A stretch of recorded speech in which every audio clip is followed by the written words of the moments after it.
The label on the meat package reads, Product of USA, but the meat in the package could have come from Australia, Brazil, or China, and be from one animal or hundreds of animals. This leads us to ask, should government be forced to accommodate local food farms? Welcome to the award-winning Food Chain Radio Show with your host, Michael Olson. And now get ready for 1 hour of What's Eating What Radio. Hello out there. You are tuned into the 1406th edition of the Food Chain Radio podcast. Hey, perhaps you're among our friends over there in Luzon who are tuned in as we stream along in the Food Chain page at metrofarm.com. Well, whoever you are and wherever you are, welcome aboard. I am Michael Olson, your host for this hour of What's Eating What. Folks, consider Michael Olson's second law of the food chain. The farther we go from the source of our food, the less control we have over what's in our food. When we buy a package of hamburger meat from the big box store, hamburger might well have come from Australia, Brazil, or China.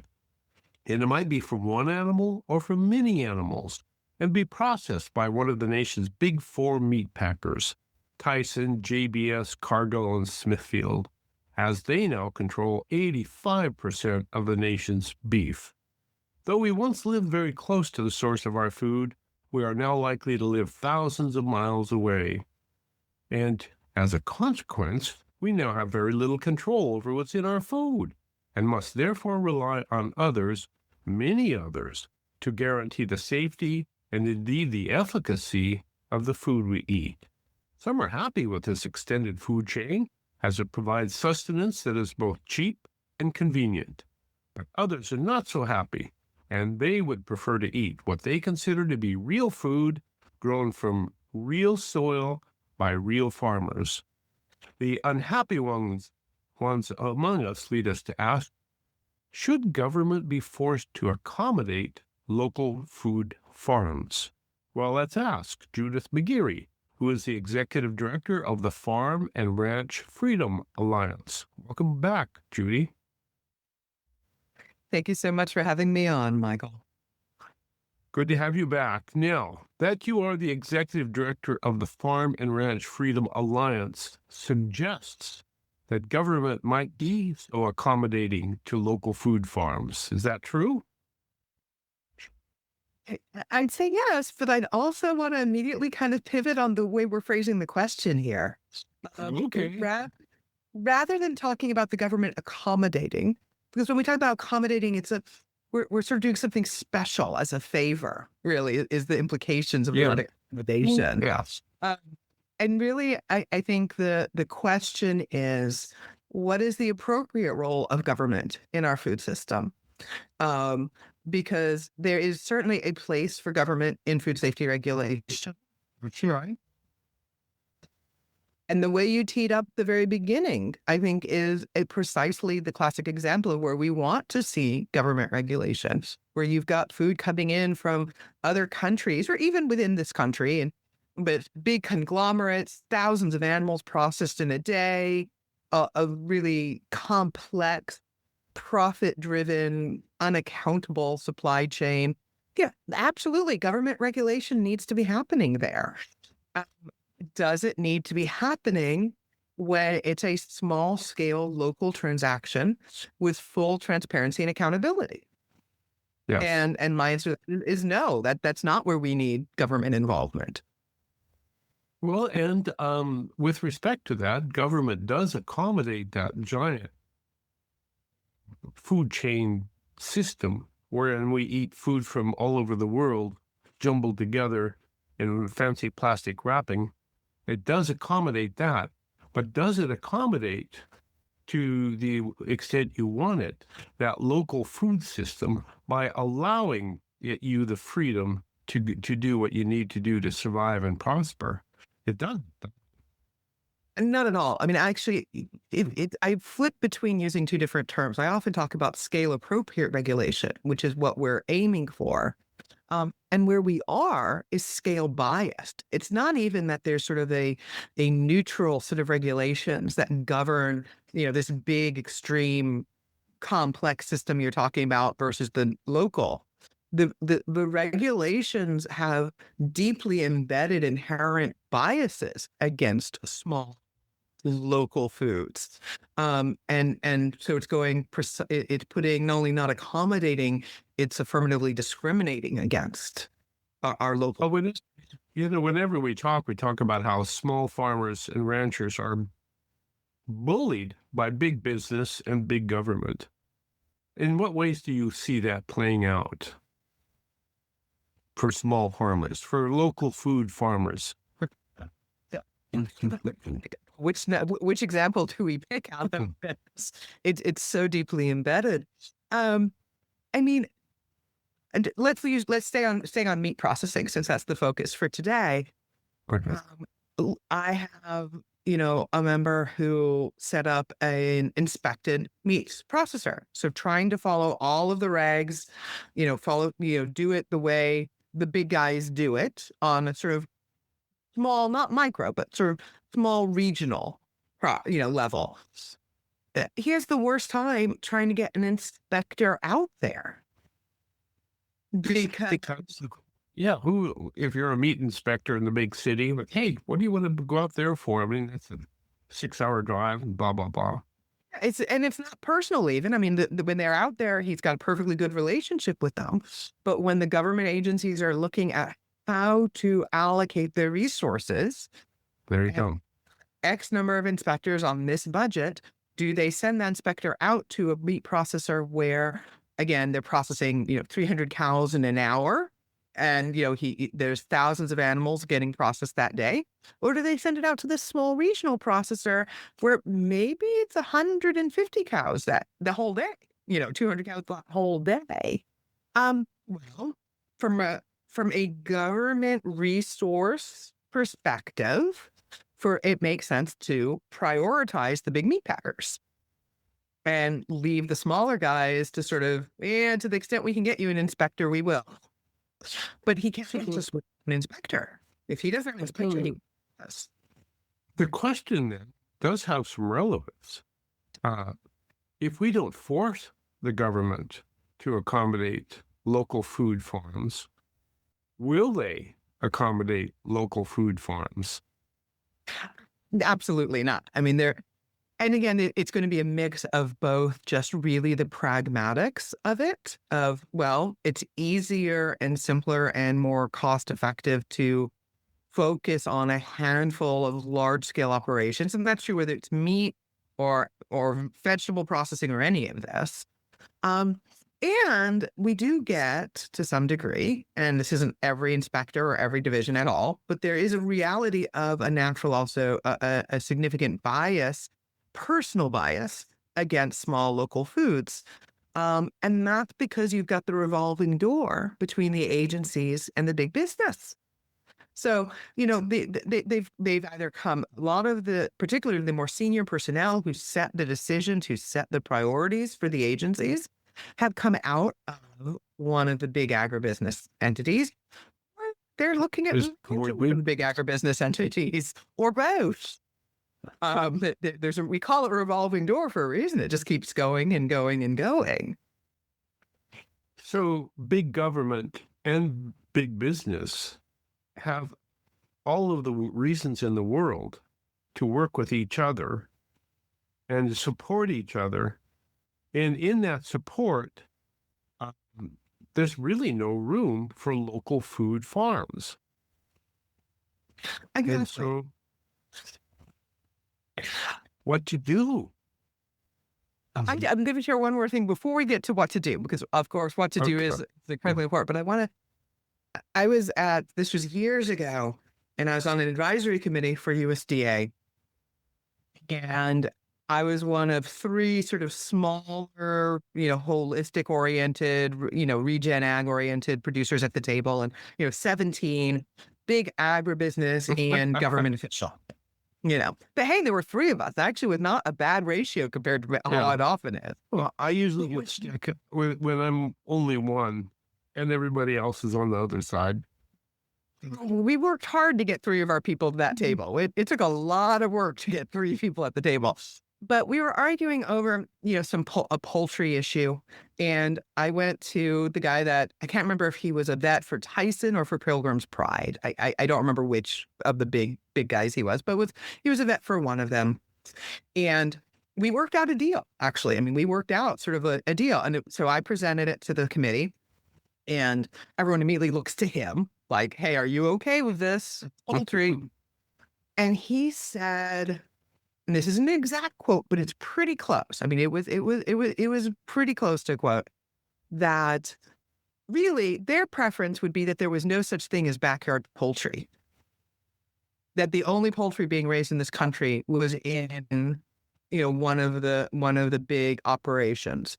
But since they know they can't really stop backyard poultry completely, he was okay with this deal because it was going to actually prevent a bigger black market in situations, but he saw the problems with creating more of a black market.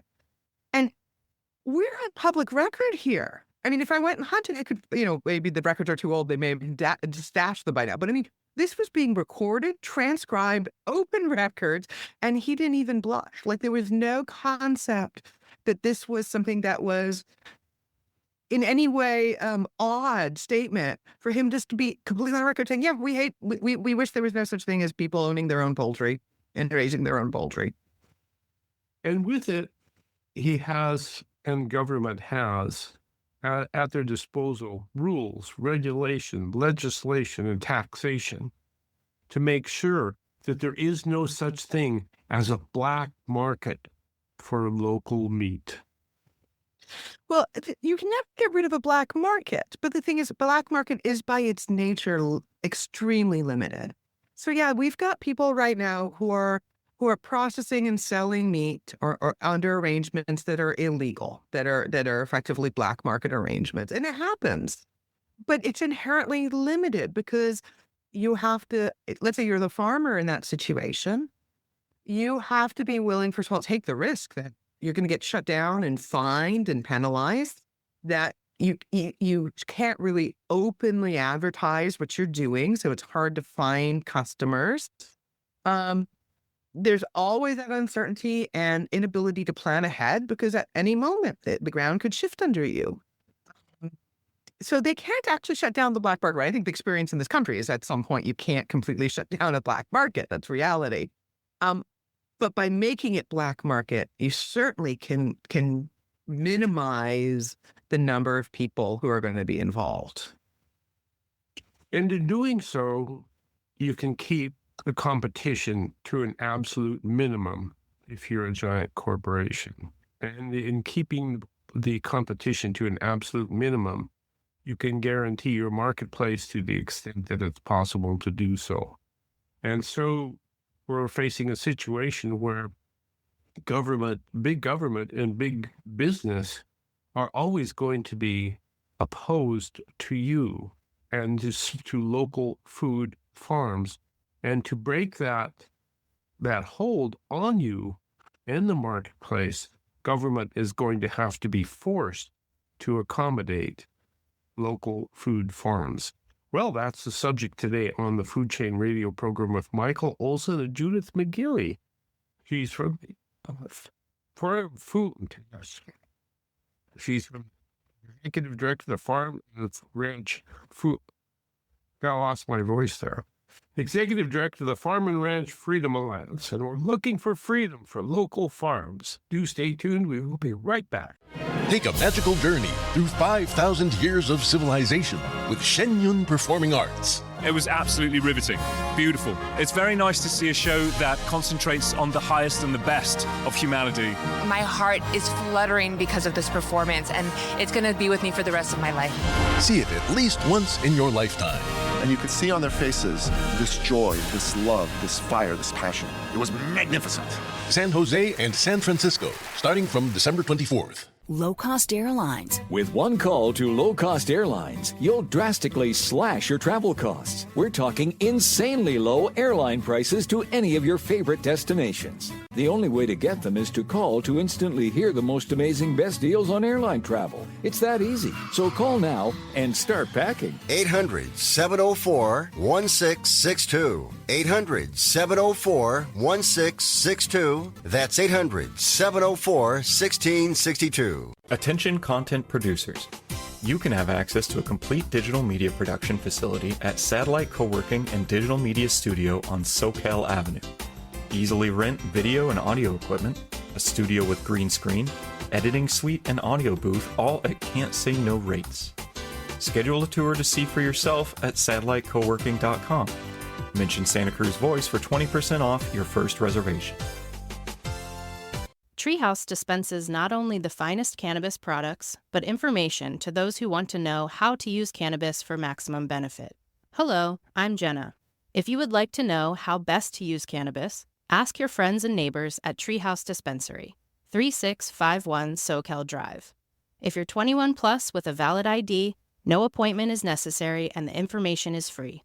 Order online at ourtreehouse.io and pick up at our drive-thru. See you soon. Hey, Warren, you know it's been a while since I've been up to your showroom and garden center in Scotts Valley. Maybe the folks out there might want to know where you are. Absolutely. To find Knox Roofing and the Knox Garden Box Company, just head up into beautiful Scotts Valley. We're off of Highway 17 with only 2 X's to choose from. We're at 46 El Pueblo Road, next door to Scarborough Lumber and the beautiful nursery. We have a great showroom displaying all the many choices in roofing, from tile, composition, steel, flat systems in many styles, and now solar. And when it comes to wood items, we have It's All About Wood gift shop. And of course, the Knox Garden Box. What's a Knox box? Lots to look at. And while you're in Scotts Valley, check out the town. There's nice restaurants, breweries, wineries, shopping, hotels, farmers markets, and the entrance to the beautiful redwoods. Okay, folks, as always, we appreciate all of you out there. We'd love to see you at Knox Roofing and the Knox Garden Box store, and we can also come see you as well. Okay, thanks, folks. Let's go back for more of What's Eating What on the Food Chain with Michael Olson. Should government be forced to accommodate local farms? That is the subject that we have on the table today, though Judith McGeary would prefer a little nicer tone to it. I think that what it boils down to is that somehow we have to force government to provide a place for local food in the food chain of the nation. And it would seem like a natural thing to do because it's the way it worked for millenniums of our place on Earth here. And all of a sudden, it's a black mark for local food. It's almost as if to grow real food in real soil, you have to cheat to get it to the marketplace. And so we're looking for ways that we can change that and accommodate local food. Judith, last time we spoke, way back in Food Chain Radio number 1343, you presented the meat share bill that Texas Governor Greg Abbott was signing into legislation. Did that help Texas farmers grow local food and sell it? So we don't have firm numbers. I believe anecdotally, I've heard, it's helped. There've been some good things out of it. And it's one piece. I mean, almost all of the bills that I work on, and particularly in the meat arena, end up being, pieces of the puzzle, because it's so messed up. And I'm trying to remember, I'm being recorded and therefore to watch my language. It is such a messed up arena because you have, first of all, federal law, state law, and you have, because of the consolidation of the industry, even if we change the regulations completely overnight, which isn't a realistic thing to do, but let's say I could wave a magic wand and be like, I'm just going to completely change both the federal and the state regs. Voila. There are a lot of potential issues still on how do you rebuild infrastructure? It's different than cottage foods, where cottage foods is one person in their home kitchen. You remove the regulatory barriers and they can just go forth and do good. Like they can just go with their business. Meat processing, like for a meat processor, you have to make sure that there's enough business in the area. You being not like me personally or government for that matter. But like for success, it's this, are there have a market? Enough farmers who are interested in getting their animals processed, and therefore then is there a local meat processor, and then is there enough consumer demand, and so you have this really complex system. And so along with the realities of advocacy, which dictate we don't get to just wave our wands and rewrite the regs wholesale the way we want to, things are piecemeal. So that's a long answer to, I think that herd share law from 2 years ago has done good things. Has it dramatically transformed things? No, and it didn't expect it to. We need more change, and particularly at the federal level, because that Texas law did as much as we could at the state level, but we knew from the beginning it was this little piece that we were sort of finding a way through the federal reg, and the federal law was constraining very significantly what we were able to do at the state. And now? And we're much more the level 2 bill. Yes, and now you're back with national legislation. And that is? So there's 2 pieces of national legislation. The one that you reached out to me on is the Local Foods Act. And this is H.R. 5341 and Senate Bill 1212. And this is layer 1. When we talk about scale appropriate regulation, let's talk about different layers of regs. So this is one where it is, we don't need the government involved. We're talking about situations where people go to the farmer and they say, I want to buy a cow, or maybe a quarter of a cow, or half a cow. I want to buy this animal from you, and I want it to be processed on the farm. I don't want it to have to go to a slaughterhouse. Maybe that's because maybe it's the farmer saying, hey, there's no slaughterhouse nearby.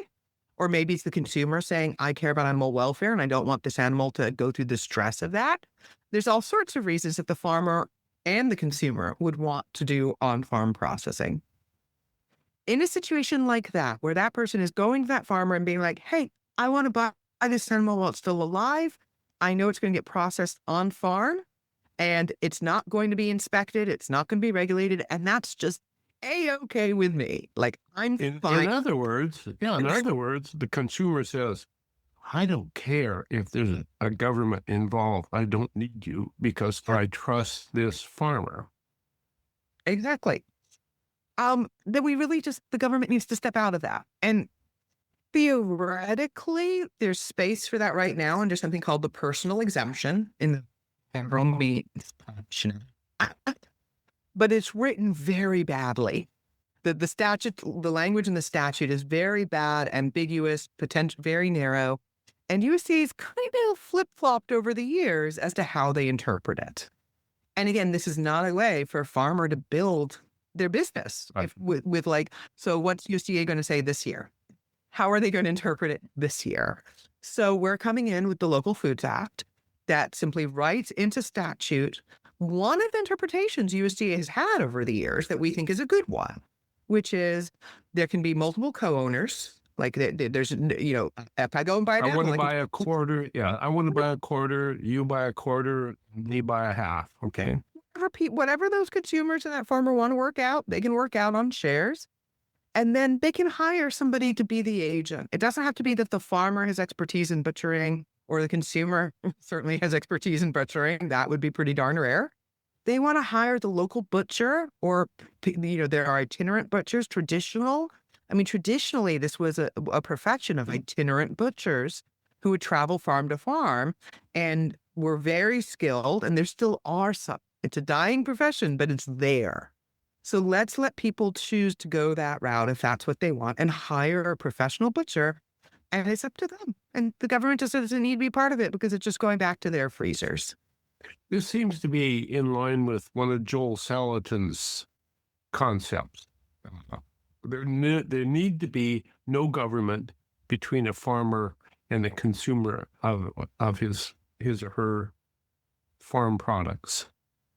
because we're that close together. You can see what's in the food by looking into the farmer's eyes. Food with its farmer's face on it. No need for government there. And there's, different people are going to come at this differently. And, so what does it mean for it to be fully transparent, like to decide that there's no need for government intervention at all? Like we're just completely kicking the government out. And what local does, and like I said, this is already interpretation USDA has used at one point. It just keeps changing its mind. Is say, like, when it really is that where the consumer is committing with the farmer ahead of time, like, I know what I'm doing with this. This is what I want. We're going to say no government at all. I do think that's different. Now, not everyone will agree, but it is different from a farmer even selling direct, at the farmer's market or online. Like this, you can just order online and they ship you a box of dough. So what then have, so the other bill, Prime Act, which gets more at that second situation where we've got still that direct to consumer relationship. So it is very transparent and accountable, particularly compared to the conventional system. And what the Prime Act says is let's go ahead and use what's called custom exempt slaughterhouses for those situations. And these are slaughterhouses that are regulated by the government. There's a state regulation and inspection process, but it's a much more moderate, sort of appropriate set of regs for a small operation. Let's use that for this sort of direct to consumer, not on farm, not, that hyper. Well, that's not what Joel Salatin talks about. What Joel Salatin talks about. So but it extends the accommodation to local farms. So, okay, good. For me, the goal is how do we set up something that addresses, that addresses actual risk, like if there are food risks, like that's a reality, in a way that matches the level of risk and allows the maximum options for the farmers and consumers. Amen. And that's the accommodation we're looking for from the government. Now, how's the government reacting to something like this? Because I'm sure those big meat packers, 4 of which control 85% of beef in the United States, are looking at this and going, wait a minute. You're giving control to somebody else. You're giving control to consumers and to farmers and taking it away from us. So what are they going to say when you place this on the table?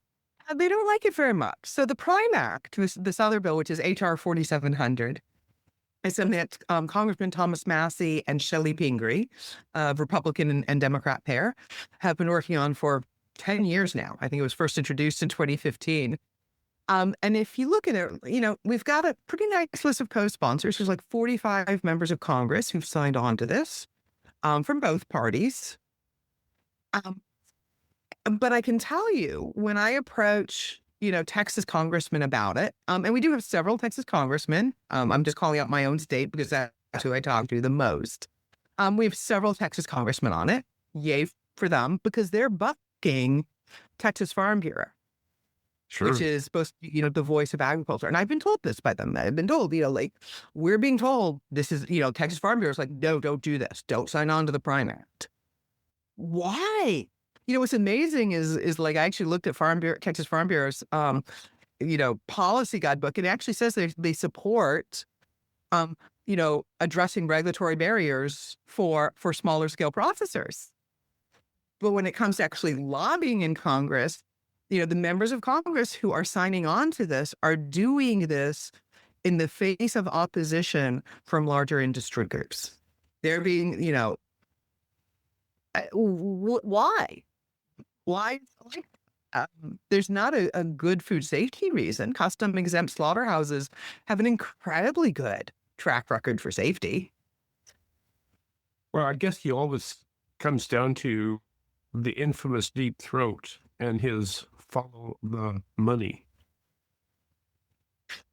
It is. And let's look at what we've done. Your comment, I made a note when you said cheap and convenient.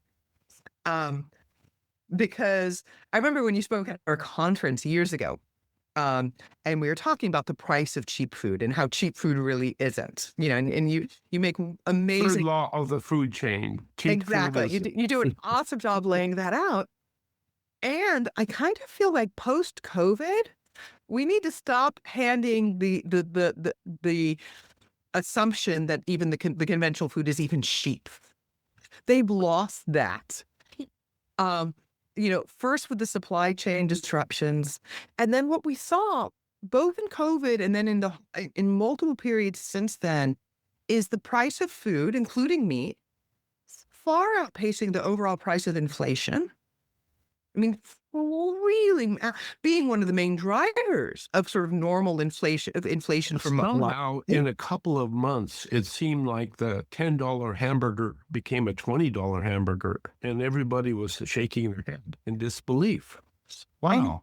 And at different times, I think they may have gotten a bit better about their shareholder reports because they've gotten called out on it. But there was in the wake of COVID, I believe it was Tyson wrote in their shareholder report. So this is a public document that everyone could get hold of. How, yes, our costs went up, but we were able to raise prices far surpassing our costs. So our profit margin, we're having record profit year. And it's like they could do that because of their market control.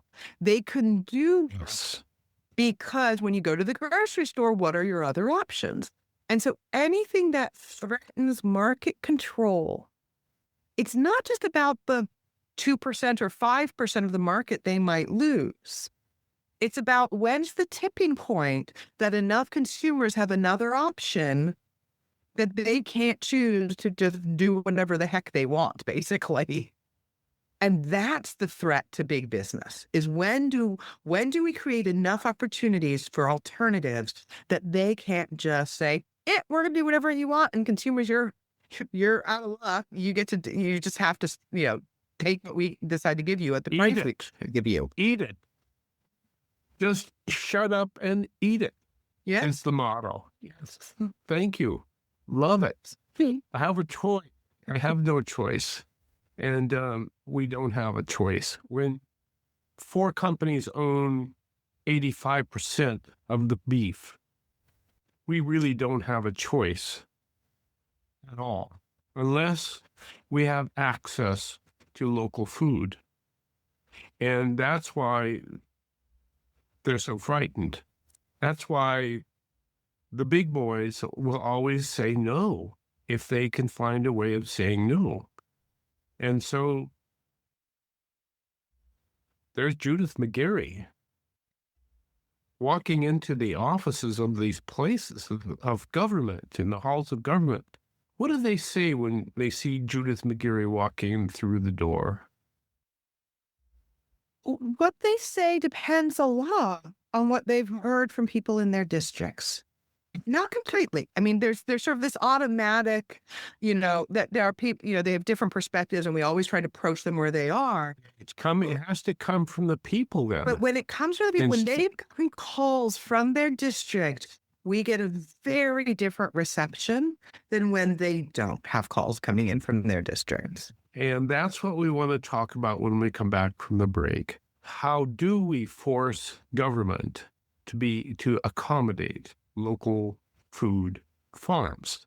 There's only one way, and Judith McGeary's got her hands on that way, so stay tuned. We will be right back. Well, I suppose you're not surprised. People have been asking me, what's the big deal with these pharmacy ads? Well, between diabetes testing and stroke and blood pressure medications, the pharmacy used to love me. I can see why some folks struggle between prescriptions, eating, and paying the bills. With monthlyfeerx.com, I pay one small monthly fee for all of my meds, and that includes the diabetes kits. If you pay more than $20 a month, check out monthlyfeerx.com. If your family spends more than $30 a month, even if you're a family of 8, 9, 10, 12, check out monthlyfeerx.com. Believe me, it's a game changer. Thanks to monthlyfeerx.com, I now have the extra money to go out and do fun things. monthlyfeerx.com. And did I mention that your meds get delivered discreetly to your mailbox? How would you like to be part of a great mission? You can help the Epoch Times fight for a free press. America's news outlets no longer tell you the truth. In fact, 90% of the media is owned by just 6 corporations. But honest traditional journalism isn't dead. You can find it in the pages of the Epoch Times. Go to readepoch.com and try it. 1 month for just $1. When you do, you're supporting real news and helping us in the fight against fake news. You'll read the truth about how China promotes communism inside the United States and why so many American companies hide the truth about China. You'll read stories about American politics written without a political agenda. It's journalism that you don't get from our dishonest legacy media and without the tyranny of big tech. Be part of a great mission. Subscribe now, 1 month for $1 at readepoch.com. That's readepoch.com. Life is short, and family is everything. Celebrate both with a Sunkissed family reunion. Hello, I'm Heather from Sunkissed Explorations. I will take care of all of the details for your family reunion vacation so you can have the time of your life. Hello, I am Dennis. I enjoy getting the extended family together, which isn't easy. Heather with Sunkissed Explorations is able to take over the planning and execution of these trips, and everyone raves over the enjoyment and memories we make. I recommend her for any of your travel needs. Celebrate life and family with a Sunkissed family reunion that will leave a lifetime of memories for everyone. I am Heather with Sunkissed Explorations, and I will take care of all of the details for you at no additional cost. Call or click sunkissedexplorations.com, sunkissedexplorations.com. So much to say, so little time to say it on the food chain with Michael Olson. Should government be forced to accommodate local food farms? Well, that is the question we have on the table today with Judith McGeary. She's from the Food and Freedom Farm and Ranch Food and Freedom Alliance. And so you're just one person, Judith. So it takes more than just one Judith walking through the door. Does it not? Absolutely. I mean, one of the things I like to try to drive home to people is one person can make a difference. Like, don't ever feel that, like, a person's voice doesn't make a difference. And it makes a great deal more difference when we have a critical mass. Now, it doesn't have to be thousands or millions of people, but it does a lot more when it's not solo. What you said before the break was that when government hears other people coming to them and saying what you're saying, then they'll listen, because that's where the vote is. In the bottom line, we consumers should have the control over our food. It shouldn't be a big business that controls the marketplace to the extent that we consumers have no say. But if we consumers want to have a say, we have to stand up and have that say so that they hear us.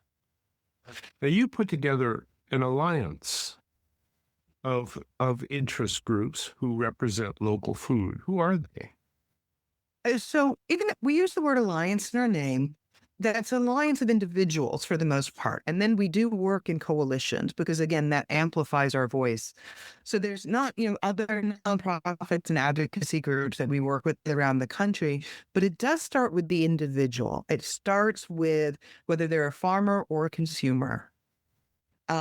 And one of the keys is I really wish if I could wave a wand and in the world of advocacy and do something, I'd do two things. One is I would get rid of the phrase "vote with your fork." Why? because it's not voting. It's spending your dollars in a way that's consistent with your values and your interests. Absolutely. Please do. I'm not against that. But thinking that it makes systemic change, that it changes the structure, no. We have to do policy work. We have to be engaged in civic activity to change the system. And we need both. We need people to spend their money with the local farms too, but we need both. And that's what frightens most people. I think when it gets right down to it, most people don't have the courage to walk into a congressman's office and say, do this because of this. And it is intimidating. It's very intimidating. And so a lot of people have followed the track. And this is the other thing I wish we could get rid of, is these sort of auto emails where you just sort of press a button and it sends an auto email, because the legislators don't care about auto emails. They don't. But none of us do when it gets right down to it. The swarm letters. But it gets people to feel, and let me be clear. Before I started FARFA 20 years ago, I didn't know the name of my legislators. I'd never picked up the phone and talked to any of them.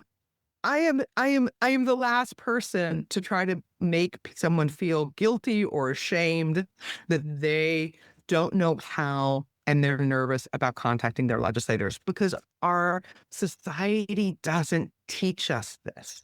It doesn't teach us how to be engaged in the system. And that's the fault of our schools and our societal structure. It is not the fault of the individual. And the individual can change it, because it's not that hard. It really isn't. If we stop thinking of it as walking into the halls of power and these are people who ran for office and their staff, the people they hired to work for them, they probably don't know squat about food and farming. They ran on abortion or gun rights or tax policy or whatever the big hot button issues are. That's what they ran on. And you walk in the office and say, I'd like to talk to you about local food. And they look at you and go, oh, and here's the thing. They don't know anything about it. And so they'd like to know about it, especially from their constituents, especially from the people who are going to have an influence over whether they have a job 2 years from now or 4 years from now. And so when you pick up the phone and you take the approach of, this is something that matters a lot to me. This is really important to me, whether, again, as a farmer or an eater. And I know about it. Like, this is something I care about and I've looked into, and I'm an expert in this in my world. And furthermore, I represent the interests and the tastes and the desires of a lot of other people too. And there's a lot of other people in my community who feel this way. And I want you to know that. I want you to understand that. And you approach it not as and this is why I sort of, you see me make a face a little bit when you say force, because on the one hand, you're right. We have to make them do things. The system doesn't work on its own. We have to make them do things. But to the extent we can approach it as, until it is proven to be adversarial, assume it's not. Assume they're not against you. Assume that they just don't know better. Now, if and when they prove that assumption false, there are other steps we take. But when we start, when you as an individual pick up that phone to reach out, assume that they just don't know it. They have no understanding. And the only person they may have heard from is that big business lobbyist who came by and brought them lunch and dropped off the beautifully formatted one-pager that explained why they're doing the right thing for the food system. And a suitcase full of cash. It's about information too. And again, I don't wear rose-colored glasses. Actually, you're right. If I could wave a wand, it would be Reverse Citizens United. Most of them aren't even getting campaign donations. No. They know better. No. So you're suggesting that the art is the art of a salesperson. You're selling. That's a good and they don't know whether they want to buy or not. And your job is to tell them why they really do want to buy. Yeah. Or I suspect also I think that's right. And something I guess the other reason I want to move someplace else is because I consider myself a lousy salesperson. Like I just am for me. But something when I'm talking to somebody who I know and I discover that they don't know anything about food and I'm wanting to explain to them why, like, it would be so awesome if they started buying grass-fed meat from the local farmers. That's the comparison I think of. I'm just talking to someone else, not necessarily a close friend, a coworker, a friend of a friend, someone who I've got some sort of reason to be connected to, but not close personal. And I'm explaining to them why this matters so much. To you and Yeah, to the community and everything else. Do you think COVID had a way of opening the community's eyes to the dangers of the consolidation of the food chain? I do. I mean, it changed. It changed the conversation. Not as much as it should have, but it did shift things. People suddenly realized that food doesn't magically appear on the grocery store shelves, and that just because we're told that it's the cheapest, most abundant, safest food supply in the world doesn't actually necessarily mean that it's actually the cheapest, most abundant, or safest food supply in the world, much less that it's any good. But those stronghold assumptions got shaken, and I think that needed to happen because they were never true.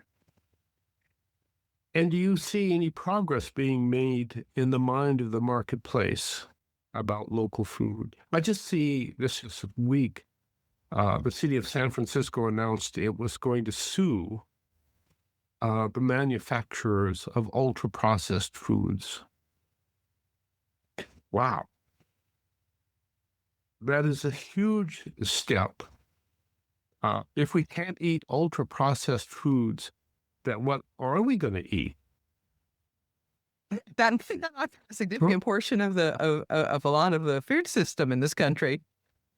I certainly think that there's progress being made. I think we have to, and this is where it's really incumbent on organizations like mine and the leadership of other, like those of us who are working on long-term strategy, to think through how do we simply not rebuild a less processed but equally flawed food system. Like if all we do is knock out ultra-processed foods, that would be good. Like, ultra-processed foods are not great things. Yeah, we knock out the food dyes, we knock out some of these additives.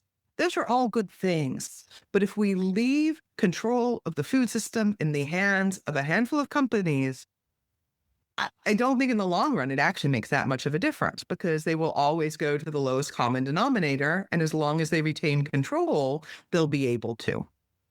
And so to really change the quality of the food system, those are all good things we should do, but we need to be looking at how do we decentralize the food system? How do we create a competitive marketplace, an open, transparent, competitive marketplace? Because that's going to be what keeps us from going downhill again. So in essence, we need to be selling the world, not necessarily on food, but regaining control of the food. Because if we regain control of the food to the extent possible, then we can control what's in the food. And we can assure ourselves of having a good food to eat, food that's good for our body. But we have to sell control. And that's an interesting thing to try to sell to people. Why would you want to control your food? Why would you want to control your body? I mean, yes. I want to have a say in what happens with my body. I want to have a say, my mental health, my physical health. We have immense protections, correctly so, on being able to make autonomous decisions about what happens to our bodies in healthcare, in psychology, in mental healthcare and physical healthcare. What we've put in our food, more and more and more research is showing how much our food directly, deeply impacts physical and mental health. So if I want control over my health, I have to have control over my food. Nutritional epigenetic, what we eat, controls so much of who we are, both physically and mentally. And to gain control of that, we have to go up against those who don't want us to have control, which tends to be big business and big government. And so Judith McGeary walks through the door, says, "Hi, I'm here." And that's what we all must do, I guess, right? But how else can we do this? We have to engage. I mean, there's no other route. There's no easy solution of buying our way out of the problem or pressing buttons and it takes care of it. It helps. If we want our system,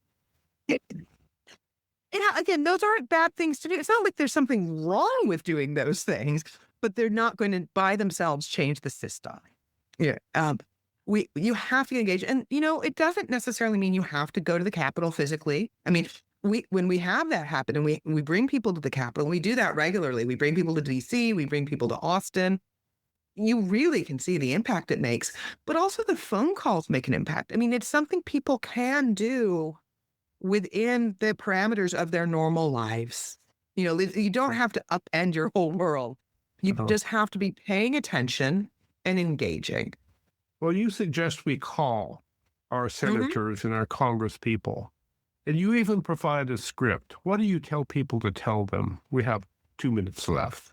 So the short version is keep it short when you're talking to them because otherwise you'll overwhelm them. Make it personal in terms of so that they understand how important it is to you, like why it matters to you. And be sure to give them the solution. And that's where tying in with a group like Farm and Ranch Freedom Alliance can be such a help because you don't have to come up with the piece of legislation. We're working on those. So you tie your personal experience to this piece of legislation that we've gotten introduced or another group's gotten introduced, and you give them, here's how you can address my concern. Nice, easy steps. I'm very concerned about my food and the food I'm feeding my family. I want to make certain that it's the best possible food. And I believe the best possible food comes from local farms, local food, and local soils, food that's grown in real soil. And this particular piece of legislation helps ensure that I can get that food. Will you please vote for it? Exactly. Judith McGeary, Farm and Ranch Freedom Alliance. So important to have farms and so important for those farms and their customers to have the freedom to make their own choice and not allow that choice to be dictated by somebody who controls 85% of the country's meat. Give us the choice and let us decide. We'll decide what is best for us. Judith McGeary, thank you so much for joining us today. It's always a pleasure to speak with a true warrior, and that's what you are. Thank you. Thank you, Michael. You've been listening to the award-winning Food Chain Radio Show with Michael Olson. And if your friends missed the show, tell them to log on the Food Chain page at metrofarm.com for a listen. Now, go out and find some food with its farmer's face on it and live.